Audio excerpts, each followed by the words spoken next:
Hello all, I am Vivian Wood.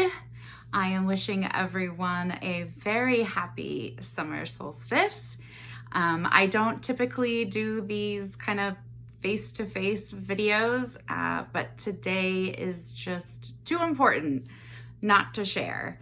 I have been practicing and studying something called astronomia.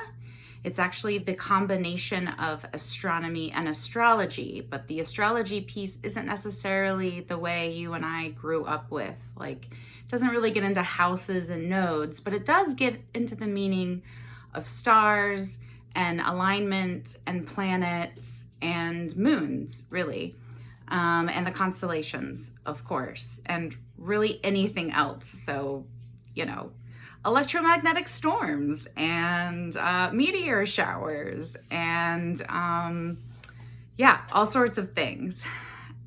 So most of us know that we have actually entered into the age of Aquarius, which began on June 1st of this year, 2025. We are no longer in the dawning of the age of Aquarius. We are in it, and we are in it to win it, because the stars and the celestial realm are doing their part to help us balance, really, is what that is. We have been for thousands of years in a very masculine energy and realm. And that doesn't necessarily mean a bad thing, but what happens is the divine feminine gets way out of line, it gets lost, it gets forgotten. And that consciousness is coming in right now. It started with the G4 electromagnetic storm on the 1st, 2nd, and 3rd. It was a very large one. So if you think about the age of Aquarius as the age of love, so the sun, S-U-N, as the Son of God, S-O-N, literally was blasting us with divine consciousness, which is the divine feminine. And the divine feminine in full is really the balance of the masculine and feminine. If you look at understandings of the Merkaba, your light vehicle, that is the tetrahedron that spins downward is the feminine, and the tetrahedron that spins upward is the masculine. So as those spin, they finding balance. So in our masculine world right now, where we're seeing terrible things, war all over the world, Ukraine, Gaza, of course, Iran, Israel, our very own streets of Los Angeles, with the ICE stuff that has been going on. It's very scary times. So how is the age of Aquarius really here? Well, that really is the mystical piece, is that this consciousness could be considered what some might call Christ consciousness. It is my understanding that the second coming is not of the flesh, that it is of consciousness. And that is that ancient divine wisdom and connection with the higher realm, which is space. Honestly, you want to know what second heaven is? It's space. Now, when we pass over, that understanding, of course, comes back. We have to slowly shed our density and remember. But our journey down here really is a journey to remembering as a human. Our spiritual soul strives, thirsts, and hungers for that wisdom and knowledge. So what's happening right now, right? June 20th and June 21st. The summer solstice 2025. Well, we are in a peak time of the sun's solar cycle. And today, a CME, which is a coronal mass emission, has erupted. Now that we won't be seeing the northern lights, but it is the power and energy of 1 billion, let me repeat that, 1 billion hydrogen bombs. That's what's blasting towards us. And not only is it just blasting out into the solar system, it is purposely directed towards Earth.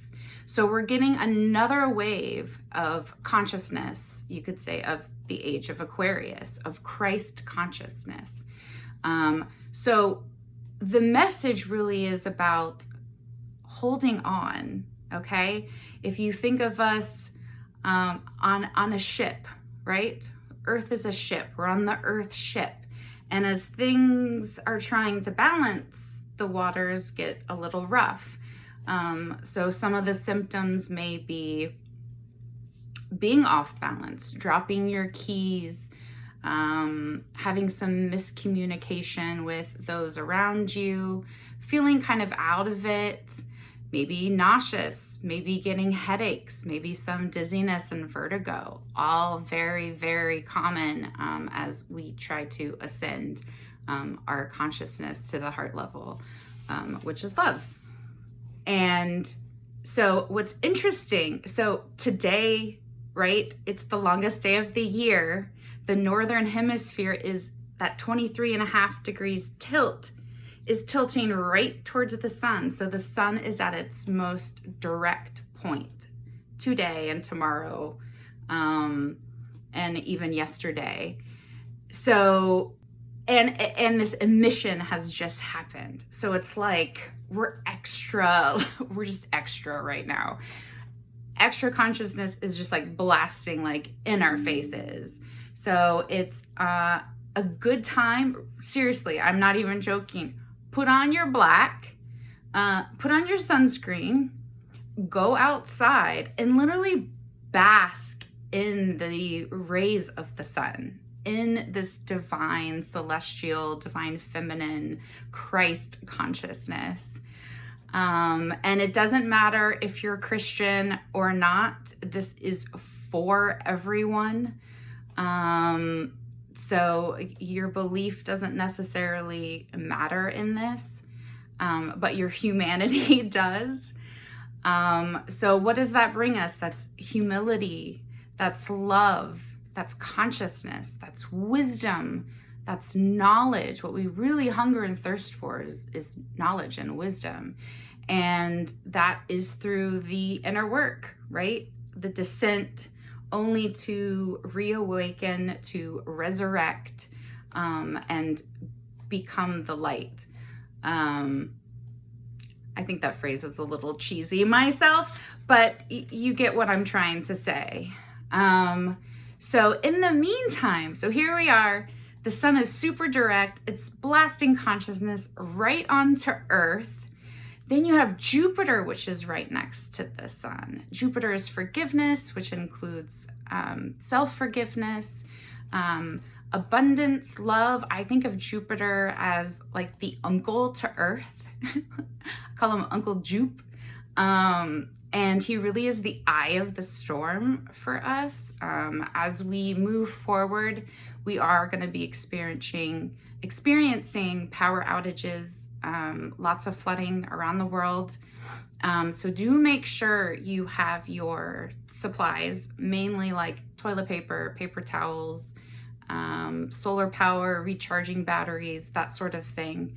And that the message really isn't just hold on, but it's also that we're all in this together. And that's so important.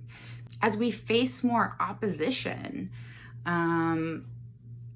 it's really important to stay grounded. And we don't have to do anything. Really, it's about allowing this consciousness to come in. And that's what will help us to move forward. Playing the blame game is not going to work. It never has worked, so it's definitely not going to work now. But it is about helping people, and taking care of ourselves, making sure our needs are met, but that we are working through a lot of the things that we need to accept this consciousness as our own. And then you have Orion, the constellation Orion with his torch is literally like in the sun. Like the sun is the tip of his torch right now. It looks so cool. And Mercury is also in the sun.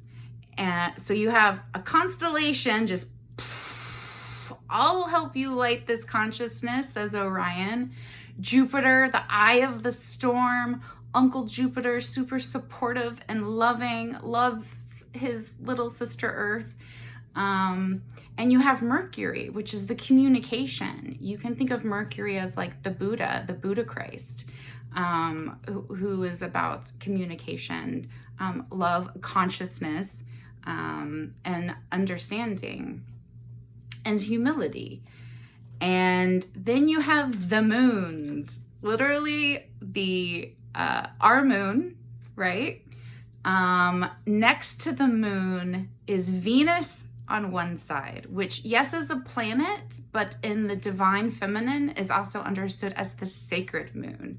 So it's a sacred moon that's a planet. And then you have Saturn on the other side, which is the mother planet. And she has something like, maybe it's 264. She has like 264 moons. And it is believed that our moon could perchance be a rogue moon from Saturn that gives us that balance, that tilt, even though we're in the habitable area in the solar system around the Earth. That tilt is also what provides life, that 23.5 degrees that we tilt. That also provides life and balance.